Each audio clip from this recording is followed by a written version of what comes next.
when most people try to quit an addiction, they get all fired up like, yeah, I'm gonna quit this time for sure.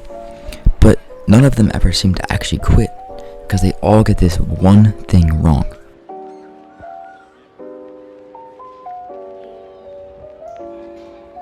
The thing is, they fail, and then they make these big statements that they're gonna quit. They make these bold claims that they're done for good. But what they say then could matter less, because it's easy to get all fired up to quit right after you just failed. It's on your mind and you know it's bad for you then.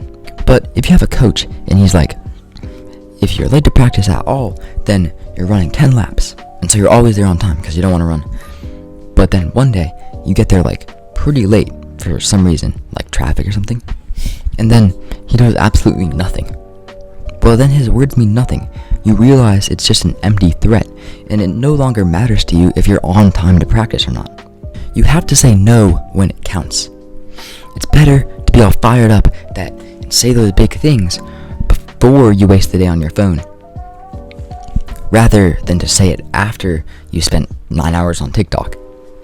Because otherwise you're just making empty threats after you already failed and already did the thing that you said you don't want to do. Because in reality, to quit, you have to mean it. You have to mean what you say. And you can only do that by saying it when it counts. By saying no when it counts. That's what everybody gets wrong. They say no when it doesn't even matter. And they don't even mean it. You have to say no when it counts. I said that a lot, but it's true.